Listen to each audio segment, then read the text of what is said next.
Sir నమస్కారం sir. నమస్తే sir, YCP Rajya Sabha సభ్యులు మోపిదేవి వెంకటరమణ గారు టీడీపీలోకి వెళ్ళబోతున్నారంటే ఒక వార్త ప్రచారంలో ఉంది సార్. అంటే మామూలుగా ఇప్పుడు వైసీపీ నుంచి ఇప్పటి వరకు అయితే పెద్ద ఎత్తున ఎవరు కూడా అంటే పెద్ద సభ సభ్యులు కూడా ఎవరు వెళ్ళలేదు. మరి ఇప్పుడు వెళ్ళే ఛాన్స్ ఏమన్నా ఉందా? మీరు ఏం చెప్తారు సార్? రాజ్యసభ సభ్యులు కానీ ఎమ్మెల్యే కానీ వెళ్ళే అవకాశం ఉందంటారా? అంటే వెంకటరమణకి జగన్మోహన్ రెడ్డికి చాలా సుదీర్ఘ అనుబంధం ఉంది. ఓకే. అది వైసీపీతో మొదలైన అనుబంధం కాదు, అంతకంటే ముందు నుంచే వీళ్ళిద్దరికి చాలా సాన్నిహిత్యం ఉంది. అలాగే వ్యాంపిక్ ప్రోగ్రామ్ ఒకటి జరిగింది వైఎస్ రాజశేఖర రెడ్డి గారి హయాంలో, దాంట్లో కీలక పాత్ర పోషించాడు ఈయన మోపిదేవి వెంకటరమణ గారు. వైఎస్ రాజశేఖర రెడ్డి గారి టైంలో ఇతను ఎమ్మెల్యేగా గెలిచాడు, ఆయన ప్రభుత్వంలో కొంత కీలకంగా వ్యవహరించాడు. ఆ సమయంలో జగన్మోహన్ రెడ్డితో కూడా సన్నిహితంగా ఉన్నాడు.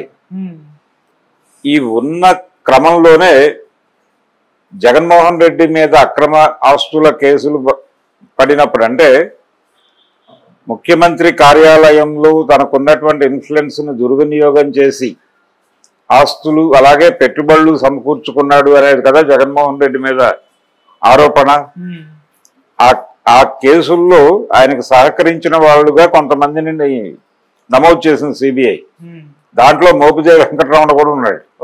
వీరు కూడా వారి పుణ్యాన్ని జైలు దర్శనం చేసుకుని వచ్చారు.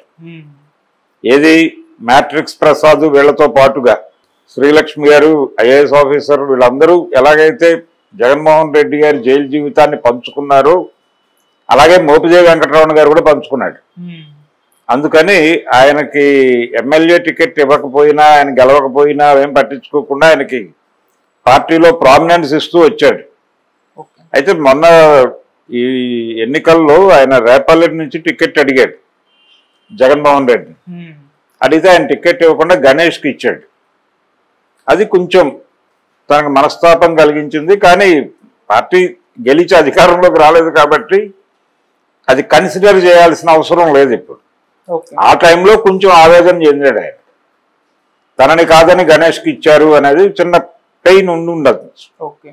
కొంచెం కామ్గా ఉన్నాడు అప్పటి నుంచి. అయితే ఆయన టీడీపీలోకి వెళ్ళబోతున్నాడు అనేటువంటి ప్రచారం అయితే బలంగా జరుగుతోంది. ఆల్రెడీ ఆయన ఏ క్షణమైనా టీడీపీలోకి దూకొచ్చు అనేది గుంటూరు జిల్లాలో జరుగుతున్నటువంటి ప్రచారం, పర్టికులర్గా బాపట్ల జిల్లాలో జరుగుతోంది. కారణం ఏంటంటే ఆయన మినిస్టర్ సత్యప్రసాద్తో భేటీ అయ్యారు నిన్నే అని చెప్పి కూడా ఒక వార్త బయటకు వచ్చింది. సత్యప్రసాద్తో భేటీ అయిన సందర్భంలో ఈయన ప్రస్తావించిన విషయం తనకి ఏమి ఇవ్వబోతున్నారు తను టీడీపీలోకి వస్తే. అంటే నిజానికి రాజ్యసభలో కూటమికి బలం అవసరం కాబట్టి తను రాజ్యసభ సభ్యుడిగా ఇప్పుడు ఆయన కూటమి వైపు జరిగితే అది ఎన్డీఏకి కూడా ఉపయోగమే, అలా కోరుకుంటున్నారు వాళ్ళు.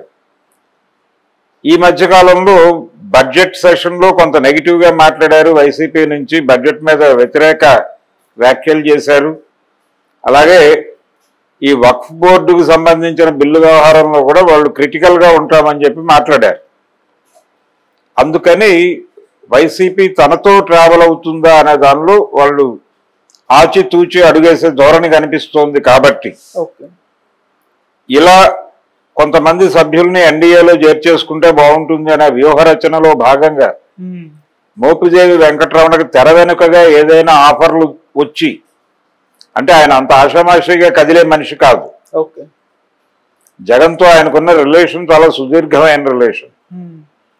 వైఎస్ఆర్సీపీ పెట్టడానికంటే 5 ఏళ్ల ముందు నుంచి వీళ్ళు కలిసి ప్రయాణం చేశారని సిబిఐ నిర్ధారణ చేసింది. సో వాళ్ళ రిలేషన్ జైలు బంధం, అది జైలు బంధం కాబట్టి అంత తేలిగ్గా ఆయన జగన్ని వదలడు. వైసీపీ నుంచి ఆయనకి ఇబ్బంది ఉన్నప్పటికీ వైసీపీతో కొనసాగాలని అనుకుంటాడు, ఎందుకంటే ఆల్రెడీ ఎగ్జిస్టింగ్ రాజ్యసభ కాబట్టి. ఎన్డీఏ ఏదైనా తలుపు కొట్టి ఆఫర్లు ఏవైనా ఇచ్చిందా అనేది వెరిఫై చేయాలి. ఒకవేళ అలాంటి కళ్ళు చెదిరే ఆఫర్ ఏదైనా వచ్చుంటే ఆయన టెంప్ట్ అయ్యే ఛాన్సెస్ ఉన్నాయి. ఎందుకంటే తను సుదీర్ఘ రాజకీయ జీవితం ఉంది. అలాగే ఆయన మిత్రులు మోపిదేవి వెంకటరమణ లాయోలా కాలేజీలో చదువుకున్నాడు, విజయవాడ లాయోలాలో. ఆ లయోలా కాలేజీలో ఆయనకు సన్నిహిత మిత్రుడు ఒక ఆయన తెలుగుదేశం పార్టీతో సన్నిహితంగా ఉన్నాడు. ఓకే. ఆయన జర్నలిజంలో ప్రారంభమయ్యి పారిశ్రామికవేత్తగా మారినటువంటి ఒక పెద్ద మనిషి ఉన్నాడు అక్కడ. ఈయన చాలా సన్నిహిత మిత్రులు. ఆయన చంద్రబాబు నాయుడు గారికి నేరుగా వెళ్ళి మాట్లాడగలిగినటువంటి పరిచయం ఉన్న వ్యక్తి. అందుకని అట్నుంచి ఆయన ఈజీగా చంద్రబాబును కలవగలడు, కలిసి తన ఇష్యూ సాల్వ్ చేసుకోగలడు. సత్యప్రసాద్ ద్వారా వెళ్లాల్సిన అవసరం లేదు ఆయన. అయినప్పటికీ ఏ పని మీద అయినా కలిసి ఉంటాడు ఆయన. కలిసిన తర్వాత అంటే మత్స్యకారుల సమస్యలు వీటి మీద కొంత వర్క్ చేశాడు ఆయన.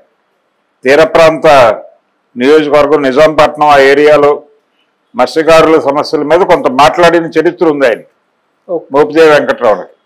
వెట్లాండ్ ఇష్యూస్ మీద కొంత అధికారం ఉంది ఆయనకి.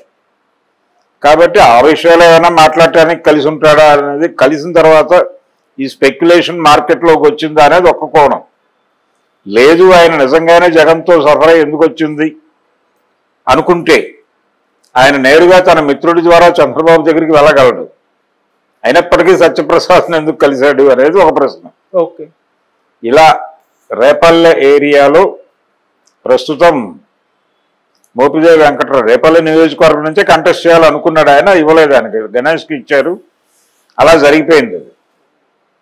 అప్పటి నుంచి కొంచెం మౌనంగా ఉన్నాడు ఆయన. మౌనంగా ఉన్నాడు. ఆయనకి ఇచ్చినా పెద్ద ప్రయోజనం ఉండేది కాదు. ఒక రకంగా ఆయన నష్టపోకుండా చూశాడు జగన్మోహన్ రెడ్డి అనుకోవాలి, టికెట్ ఇవ్వకపోవడం ద్వారా. సో థ్యాంక్స్ చెప్పాలి ఆయన జగన్మోహన్ రెడ్డికి. టికెట్ ఇవ్వలేదని అలిగి వెళ్ళిపోతున్నాడు అనేది కరెక్ట్ కాదు. ఇంకేదో ఉంది, ఏదైనా భారీ ఆఫర్ వచ్చి ఉండాలి ఆయనకి. ఒకవేళ ఎడితే సత్యప్రసాద్ దగ్గర ఆయన తెలుగుదేశంతో ట్రావెల్ అవుతాను అనే మాట చెప్పాడు అనుకుంటే, చెప్పాడని వీళ్ళు అంటున్నారు. ఒకవేళ చెప్పి ఉంటే ఆయనకు భారీ ఆఫర్ ఎన్డీఏ నుంచి వచ్చి ఉండాలి. ఎందుకంటే రాజ్యసభలో వాళ్ళకి మనుషులు అవసరం. అలా ఏదైనా భారీ ఆఫర్ ఇస్తే వెళ్ళిపోతాడు మనవాడు, నో ప్రాబ్లం. ఆయన పెద్ద మొహమాట పడాల్సిన అవసరం లేదు. గతంలో కమిట్మెంట్తో ఉన్నాడు. కానీ ఈ కమిటెడ్గా ఉన్న వాళ్ళని నిలబెట్టుకోవడంలో జగన్మోహన్ రెడ్డి కొంత విఫలమయ్యాడు అనేది అర్థమవుతుంది. చాలా మంది అలా హర్ట్ అయ్యి గాయపడి వెళ్ళిపోయిన వాళ్ళు చాలా మంది కనిపిస్తారు, వారి చెల్లెలతో సహా. ఆ లిస్టులో ఇప్పుడు కొత్తగా వెంకట్రావుని చేరతాడు అంతే. అందుకని మంచి పిఆర్ ఉన్నటువంటి నాయకుడు అతను, మంచి పబ్లిక్ రిలేషన్స్ ఉన్నాయి. అలా కూర్చుని ఎవరితోనైనా ఆయన మాట్లాడి తన దగ్గరికి పిలిపించుకుని విషయాన్ని సెటిల్ చేయగలిగినటువంటి, ఒక నెగోషియేషన్ చేయగలిగినటువంటి కెపాసిటీస్ ఉన్నాయి ఆయనకి. అటువంటి వ్యక్తిని కోల్పోవటం అనేది వైసీపీకి కొంత ఇబ్బంది.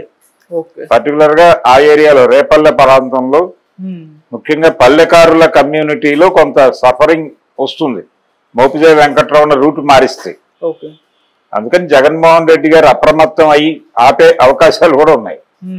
రేపే చేరిక అంటున్నారు వీళ్ళు తెలుగుదేశం వాళ్ళు. రేపే మోపిదేవి పసుపు కండువా కప్పుకోబోతున్నాడని మాట్లాడుతున్నారు. ఆయన వైపు నుంచి అధికార ప్రకటన లేదు. ఈయన మీద జగన్మోహన్ రెడ్డి గారి దగ్గర నుంచి కానీ వైసీపీ నుంచి కానీ నెగిటివ్ ఒపీనియన్ ఫీడింగ్ కూడా ఏం లేదు. అంతా కామ్గా ఉంది ప్రపంచం. సడన్ గా